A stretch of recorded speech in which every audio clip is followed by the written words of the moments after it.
Council acknowledges the Wadawurrung traditional owners of this land, and I pay my respects to all elders past and present and to all Aboriginal and Torres Strait Islander people who are part of the Greater Geelong community today. Now, this meeting is being held virtually, as is fairly obvious, and the recording of the meeting will be published on the Council's website. So good evening, everybody, and thank you for tuning in. With Election Day on Saturday, tonight is actually the final meeting of this Council as a group, and we're glad to be sharing it with the community via the live stream. This was something that we introduced 3 years ago, so it's fantastic that it's actually happened. Now, we are in caretaker mode, so this meeting will be short and straight to the point. It's been an honour for us all to represent you during the past 3 years, and a particular privilege for me personally to serve you as Mayor for the last 12 months. Now, the purpose of tonight's meeting is to consider the City of Greater Geelong's 2019 to 20 annual report, and I'm sure all the councillors will be looking forward to reflecting on some of the achievements that it details.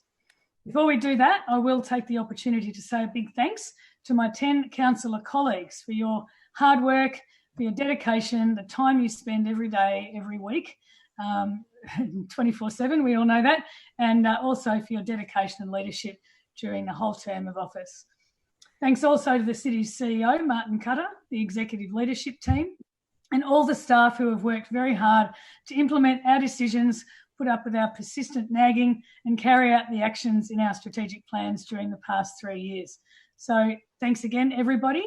And with that, let's begin the final meeting. Now, firstly, Councillor Murray, here's an unfortunate apology for tonight's meeting. Do we have any other apologies to note? I don't think we do. Are there any declarations of conflict of interest for tonight's agenda? I don't think there will be. And we need to confirm some minutes, so may I please have a mover and seconder to confirm the minutes of the ordinary council meeting held on the 21st of September 2020. Moved by Councillor Grisbeck, seconded Councillor Mansfield. Thank you. All those in favour? Those against? Carried. Thank you. Okay, so Section B reports only has the one item, which is the City of Greater Geelong Annual Report 2019-2020, to be moved by Councillor Aitken and seconded by Councillor Grisbeck. Councillor Aitken. Thank you very much, Mayor Asher. It's my pleasure to move the following recommendation that Council notes the annual report and the annual report summary. This is a statutory requirement of local government. In fact, most businesses as well too have to produce an annual report. Well, Council does as well too. This document actually outlines our achievements for the 1920 financial year and also our financial position. A number of items have already been discussed in the media in terms of reporting on this particular document, but I'd actually just like to highlight some other areas that haven't received as much attention. The first I want to do is to acknowledge that in 1920, this council continued to implement its transparency about the historic culture and bullying that existed in the City of Greater Geelong. We took significant steps in 1920 to actually announce a more transparent and open discussion on that particular issue, and I want to congratulate Martin Cutter for doing that in particular. We also put significant additional resources into our planning and engineering section of the City of Greater Geelong, and that we are now seeing a much more customer focused, and also from a planning perspective, we're actually now starting to see a reduction in some of the timeframes that were associated there. That was actually a significant investment of this particular council during that particular year. We continued to implement the Commission of Inquiry's transformation plan, and successfully we met all the requirements associated with that. In 1920, we also made the final decision to create the new city accommodation building in the CBD of Geelong. Some of the significant policy positions and strategy decisions that Council made during 1920 included the sustainability framework, one I'm personally very proud of, which is the social housing plan for 2020 to 2041. A personal one that has taken a long time, but we've finally done that, is the reconciliation action plan. Another major achievement that I actually like, if you look in the annual report, there was perfect attendance at the meetings by the Windermere Ward councillors. So the community should be very proud of what their two representatives have achieved there. Perfect attendance. And on a personal note, again, What a major achievement 12 months ago during 1920, when this particular council elected the first ever female leadership team in the city of Greater Geelong. That was a huge achievement during 1920. And not only the first leadership team, it was only the second time ever that a female had been elected into a leadership role as Mayor of the city of Greater Geelong. They are major achievements that were achieved by this council during the 1920 financial year. We do have challenges, and they continue to put us under pressure. They include the financial constraints that we're operating under in the local government sector. Rate capping at CPI is making difficult for organisations like the City of Greater Geelong. And of course, COVID was a significant financial and continues to be a significant financial challenge for the organisation. And we will see that in the 2021 financial year as well too. We continue the battle between asset maintenance and asset renewal and new assets. Unfortunately, there isn't an easy mix to this particular challenge that the council has. The rejuvenation in our existing area is under pressure, but so is the provision of new services and new infrastructure in the parts of the community that are growing significantly within the city of Greater Geelong. And the last comment that I wish to make on is that if you have a look in the 1920 report, it's the first time that we've actually had some significant steps in addressing social inequality challenge that exists in the city of Greater Geelong. We made significant financial contributions to Geelong Food Relief, and we actually started some significant policy pieces in terms of social infrastructure. I think 1920 was a fantastic year for this council, and the annual report actually says that. I'll make further comment in my closing about the financial position of the city of Greater Geelong. Thank you, Councillor Aitken. Councillor Grisbeck. Thank you, Madam Mayor. I'll just reserve my right. Thank you. Okay, thank you. Councillor Contell. Thanks, Madam Mayor.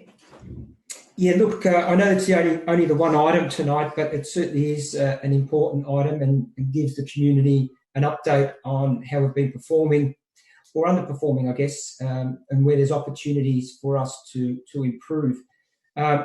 Personally, I'm extremely pleased with some of the results, particularly in the capital expenditure area, where we've invested significantly and we continue to invest in appropriate capital expenditure. There was some $122 million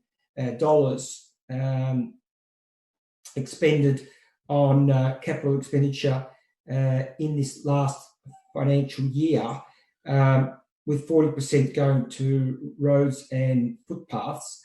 Going into the next financial year, that's up to about $160 million of investment into capital expenditure, and that all relates to not only improving our infrastructure, such as vital roads and footpaths and drainage, but also creates real employment opportunities directly and indirectly through contractors and the like. So I'm really pleased with the work that we continue to do there. And next financial year, beyond the one we're in, is upping the capital expenditure once again. So I'm pleased with that.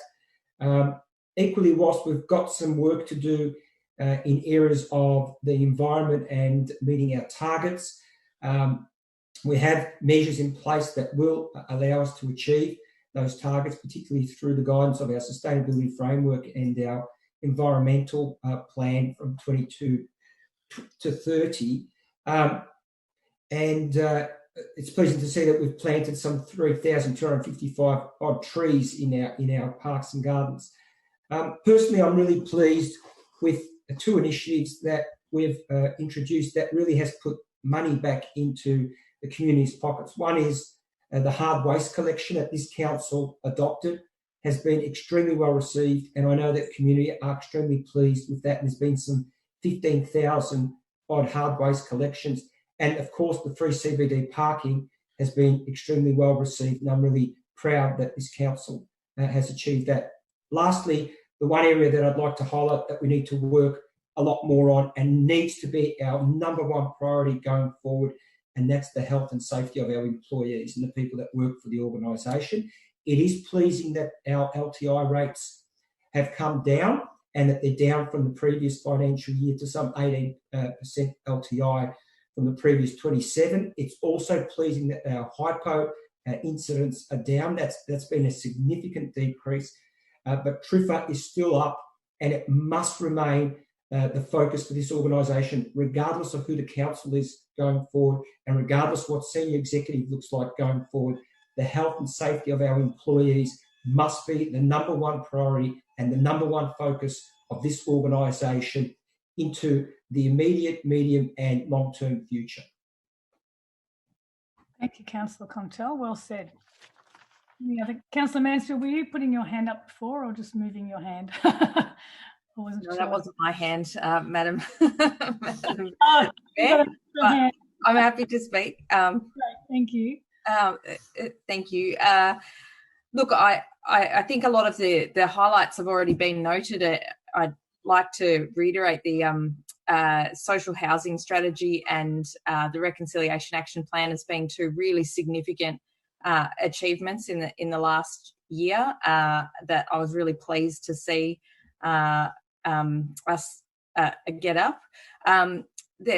It has been touched on that there are some we have fallen short in some of the environmental targets. The carbon emissions, we're not on track to meet, according to the report, we haven't met our target for 2022, which is a 50% reduction on baseline in carbon emissions. But we've been reassured that that target will be met next year with the power purchasing agreement that this council has signed up to get all of the city's power from renewable sources, in combination with the LED lighting, street lighting replacement scheme, which is being rolled out. So hopefully the next annual report will show a more significant reduction there. But it does, I think, speak to the importance of having targets that we can assess our progress against and look at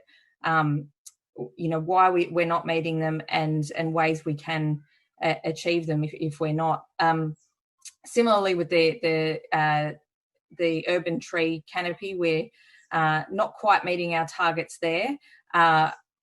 Again, we've been assured that there is a lot of work being done to try and meet those targets, and also that perhaps we're selling ourselves a bit short, that there is some work and tree planting that's being done that isn't quite captured in those figures.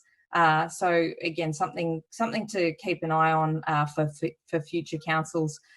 Also, waste is another ongoing challenge. We know there have been significant challenges in the waste sector. There's been some changes to recycling, so we're not quite on track to meet our recycling targets. Again, something that I think will continue to be a challenge and something for the new council to focus on. But overall, there are some really significant achievements in what has been a difficult year, at least for the 2020 part of the year, and still some work to go in a few areas. Lovely. Thank you, Councillor Mansfield. Is there another hand? Councillor Harwood and then Councillor Manane, then Mason. Thank you, Councillor Harwood.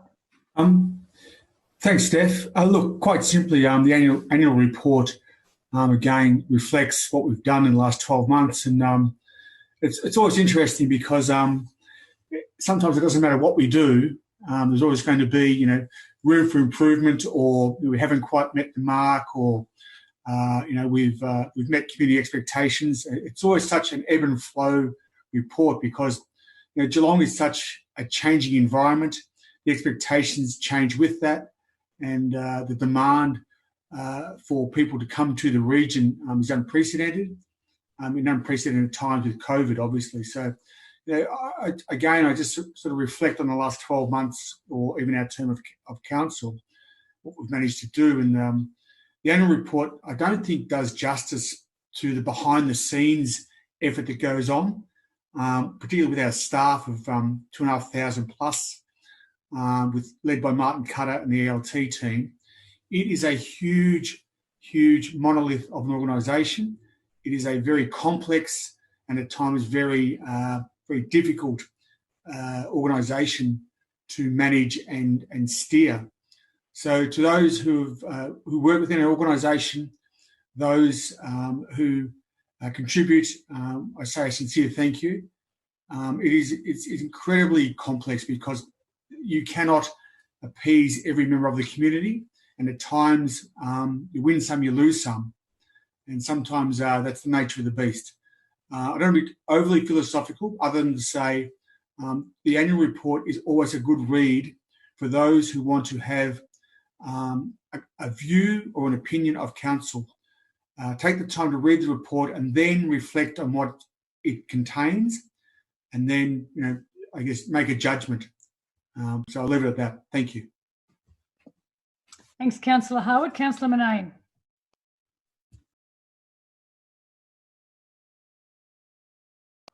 You need to unmute, Councillor Murnane.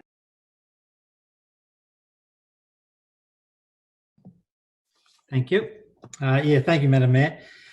Firstly, like others, I'd like to congratulate the CEO, Martin Cutter, his whole management team, and in fact the whole staff complement on the result. And given the circumstances in which we've been operating, I think it's been a very, very good outcome, and I think that needs to be taken into account. And as usually is the case, you need to be inside an organisation to truly understand the depth of the many and varied issues that they're dealing with every day, as Councillor Harwood has just mentioned, and to understand the quality of the response that comes out after all the the hours of contribution, to make sure the delivery of the final outcome to the community is of standard and satisfactory. So there's a lot that goes in. So well done to Martin, to you and all your team. Whilst the organisation just generally quickly adapted to COVID-19 and the delivery of a lot of services and the implementation of online facilities, including ourselves, as we've I think it's important to recognise that during this period, our community care workers continued to care for over 5,000 Geelong residents in the aged and disability area. They had to continue that face-to-face care. So really, they, in my view, are an excellent example of some real frontline heroes that we have in our own staff for the work that they carried on in that period. So well done to them, and thank you on behalf of the community for the work that you put in. The reports that we're noting this evening are very comprehensive documents, and I doubt everyone will have the time to read them completely. So in that event, can I refer everybody to page 26 of the summary, Trends Impacting Our Services. This section refers to those factors that will continue to impact on the delivery of council services going forward. It's an excellent summary and well put together by the team. Firstly, it outlines some of the challenges that the next council will face, and also it directs us to consider the changing world that we're living in, and that at times our council may need to consider new measures, new ways of doing things in this new world. It's a really good part of the report, page 26, and I refer the public to it. Just as I was chair of the Health, Wellbeing and Safety Portfolio, a couple of programs there that Director Robin Stevens and her team actually put together that I think are of a special note. And there are many, many good reports in this area that are currently underway. But clearly, the social housing plan is a document for the future. Sorry, Councillor Murnane, you've gone over the time allocation there. So next we have Councillor Sullivan. Thank you, Madam Mayor, and thank you to my councillors for all the remarks on this report. It is a fantastic snapshot, or it is barely just a snapshot, really, into the depths of what the local government is and what the City of Greater Geelong is doing for its community. I agree with all the overarching statements made in terms of policy and direction and whatnot, but I would just like to maybe bring some highlights in this annual report, because there's some great projects have been undertaken in the last 12 months and some great benchmarks hit. We've had over 15,000 hard waste rubbish collections. We put $4 million into community investment grants to over 248 groups. We've got the new 50-metre pool in the northern Bellarine, a new Bowen Heads Arts and Community Centre. We've been putting a lot of money into upgrading sports and reserves for female participation in sport. We've incorporated the environmentally sustainable development guidelines into the Greater Geelong Planning Scheme. Over 24,000 committed to over 24,000 new LED streetlight fittings to reduce our carbon emissions. With development of the new climate change response plan. Over $500,000 into COVID-19 recovery response for arts, culture, and heritage. Something I'm very proud of. We established the Geelong COVID-19 Arts Recovery Panel, a great step forward for the industry. Over 200,000 to community festivals and arts and projects to get money into that sector. The Shared Trails Master Plan, something started off by the Bellarine councillors and yourself, Mayor Asher, was a fantastic piece of work. I'm glad we can get that underway. Maintenance of over 16,000 kilometres of sealed roads and 470 kilometres of unsealed roads. And there's a lot more unsealed roads in the Bellarine. I can tell you that we need some more of that. So it's a never-ending burden for council. We created a new community events grant stream, which allocates over $170,000 towards grassroots community festivals. Over $5 million in financial support to help communities adapt to COVID-19. Our COVID-19 financial hardship policy as well is a fantastic piece of work.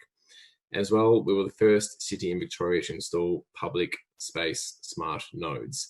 So in terms of governance and overarching schemes, a lot of good work. But just some projects, just to highlight, just the fantastic work that is still being done by this council. So thank you.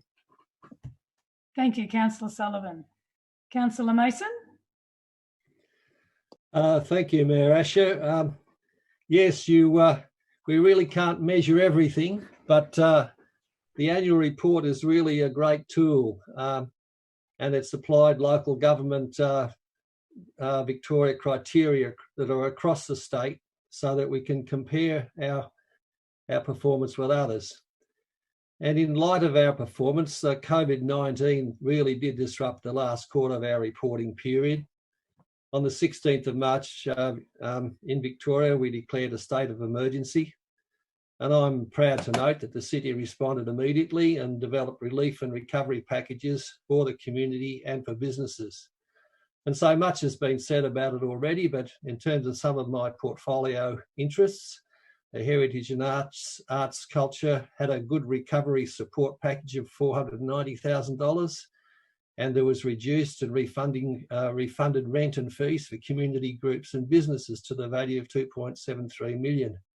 Social housing's been mentioned, food relief, and staff were redeployed to other assignments, including delivering meals to our age and disability service clients, tree and park management, and cleaning and sanitation in busy areas. So we did well with our staff redeployment.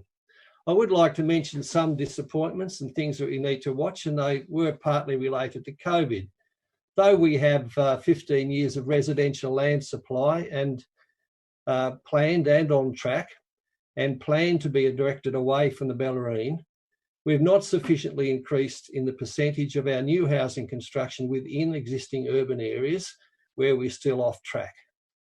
And though we've an additional $500,000 in the recurrent program for restoring the rural landscape, our aim to develop a feasibility study for a livestock and information exchange facility was upset in part by COVID and is still off track, though we do have stage 2 complete. And we have mentioned that the Green Energy agreement has been signed, and we're really likely to catch up with our aim to have a 50% reduction in emissions by 2025. But at the moment, we're off target. But really, most of our indicators are on track, and they're very encouraging.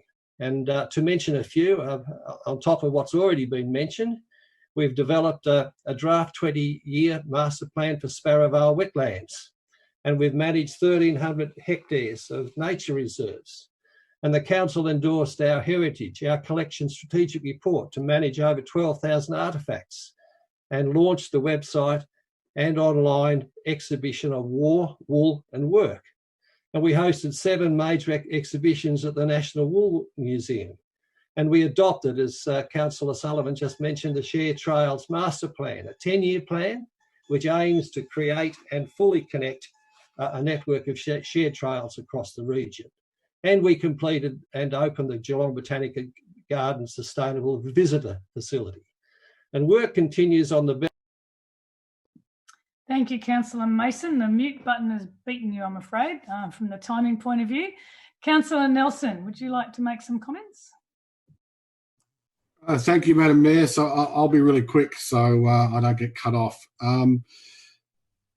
This last 12 months, yeah, the report says there's a couple of red marks there. And I was going to ask the question, but I'll just state it. But certainly hard waste has been really good because it reduces dumping down, certainly down Armstrong Creek and out in the north along train stations, along train lines.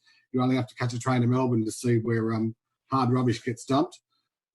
Dog parks have actually got a red mark. I'm not quite sure why, because construction doesn't start until next year. So I'm not sure why it gets a red mark. But really happy to the dog parks are in there. Also, with regard to the environment, yes, we've had a couple of red marks there, but we are using recycled materials in roads, which is great. There's a road just near me on Roslyn Road where we're using recycled glass in the road, which is really good because when we grind that down, it's almost like sand. So that's really, really great. But what we really need is a container deposit scheme. So as soon as that comes online, hopefully next year, maybe the year after, that will be great for Geelong. I remember having a container deposit scheme here in Highton as a young kid when we used to take our Noddy's bottles back to recycling, and they used to recycle that glass. But overall, I think for 127 services, I think we do pretty well. Yeah, there are some red marks there, but I think over the last 12 months, that's probably a B+ for us, which is a good pass. So I'll leave it there, Madam Mayor, and let other councillors speak further. Thanks. Thank you, Councillor Nelson. I think everybody's had a turn except Councillor Grisbeck. She'll come. I'll just say a couple of quick words. Great report. I love an annual report. I'm one of those tragic people who really likes these things. A couple of highlights for me. It's a really good breakdown of the COVID package support on page 25. I think that's a really good insight into how and what happened and where the money went.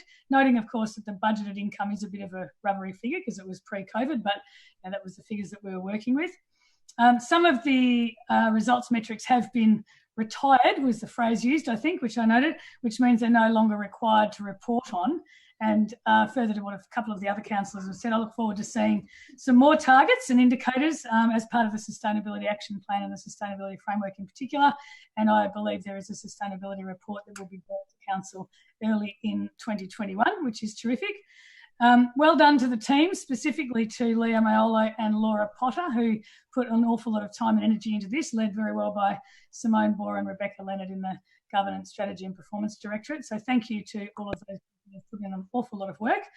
As Laura said earlier, the annual report does wrap up the performance achievements and also the areas of improvement. So it is a really critical piece of work. And personally, I liked to see the fact that planning and environmental performance are two really important areas that we know the community rates as important, and they're both areas that need to probably show some significant improvement in the future.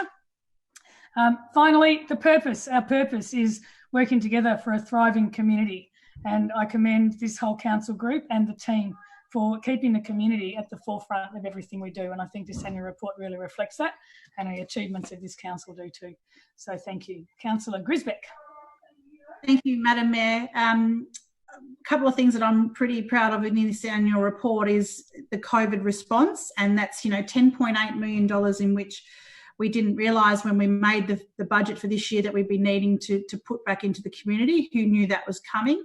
Things like rent relief, rent and fee relief for residents, for initiatives, rates and interest waivers, food relief, and all of the things that most of the other councillors have mentioned already. One of the other things that is mentioned in the annual report that I'm really proud of our redeployment program with our employees and that were impacted by COVID. The city established a redeployment program in mid-March, and by the end of the financial year, we'd redeployed 250 staff. That meant the redeployment program got great feedback from not only from our staff, our unions, but also from other regional councils, which looked to us as a benchmark going forward in a model that they said that is really high engagement with our staff and understanding what our staff were going through at that point in time.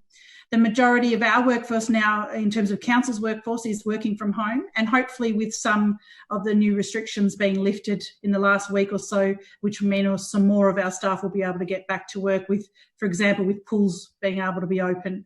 The $122.9 million in capital works programs, things like new family centres, sporting facilities, change rooms, community centres, pools, recreation grounds. That's an amazing investment in our community.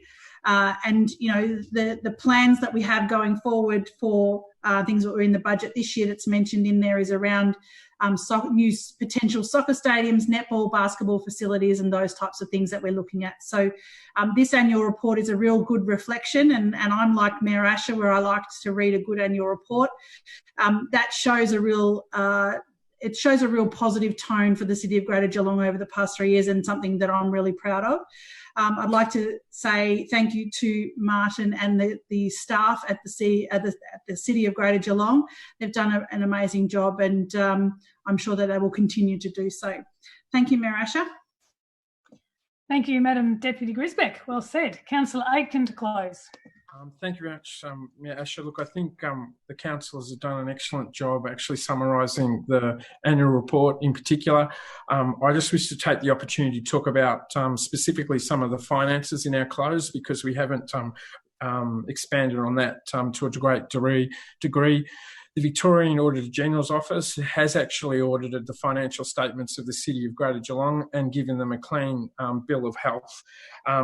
Some significant financial achievements. The reality is COVID put a significant impact because of the restrictions on the City of Greater Geelong's operations, but I'm really pleased to say that our assets grew from $2.5 billion to $2.75 billion during the 19-20 financial year.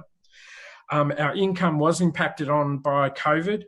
In 2019, we had $488 million worth of income. This financial year, we actually had $487 million. So it would have been significantly more than that if it wasn't for COVID. Our total expenditure during the 19-20 financial year compared to the previous financial year, we actually spent $363 million in 2019. In 2020 financial year, it was actually $402 million. So we increased by nearly $40 million the amount of expenditure the City of Greater Geelong was putting into the broader community. Our bottom line profitability and surplus showed a total of $84.9 million. That's an accounting financial surplus. And in 2019, it was actually $125 million. So the organisation financially actually is quite sustainable, considering the significant impacts that COVID made on our financial positions as a significant employer and a significant investor in the City of Greater Geelong. Other councillors have already mentioned about our capital investment program. In fact, we actually spent less in 2020 compared to 2019, but just marginally. And a lot of that was associated with the restrictions that were put in place, or we would have actually spent more money. In 2019, we actually spent $124 million in capital. And for 2020, we actually spent $122.9 million in capital. So financially, we're actually passing on the organisation in a significant good position for the new council that is elected from the 13th of November this year. And the last thing that I wish to mention is, it's not part of the 1920 report, but it is a significant event that's occurring on Saturday night. I really do wish the Geelong players well. and I'm sure all Geelong people that have blue and white running through their veins will do the same as well too. The City of Greater Geelong is right behind the Geelong Football Club and the players with what they're attempting to try to do on Saturday night. Even though we have a mayor that barracks for Hawthorn and a CEO who barracks for Collingwood, they have both given me their personal assurances that they are barracking for Geelong on Saturday night.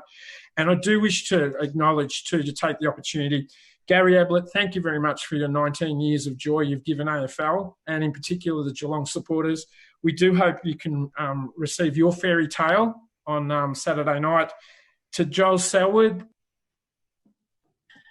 Unfortunately, it sounds like the mute button beat you. Nice try, though. Well done. Thank you very much. And well said, everybody. I think that's a fitting summation of the annual report. So well done, everybody. So we'll put the City of Greater Geelong Annual Report 2019-20 to the vote. All those in favour? Those against? Carried. And before I declare the meeting closed, I will just say, go Cats. But I'll also say go Tigers. It'll be a great match either way. Well done. Thanks, everybody. Good night. We're off.